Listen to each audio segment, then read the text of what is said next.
የገበያ ጉለት አለ። የግሉ ዘርፍ ትርፍ ብቻ ያግበሰብሳል፣ ስግብግብ ነው። ስግብግብ ስለሆነ ትርፍ ብቻ ስለሚያስብ ፍትሐዊነት አይረጋገጥም ይላሉ።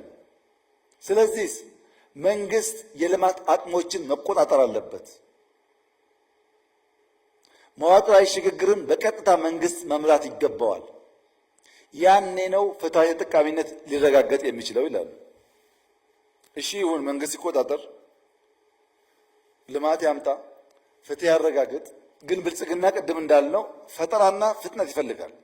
መንግስት ደግሞ አይፈጥርም ወይም ውስን ነው ፈጠራው።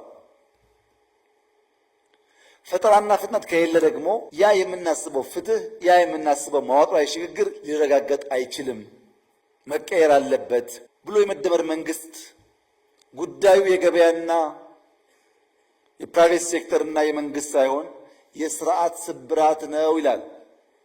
ሲስተሚክ ፌሊየር ነው ይላል።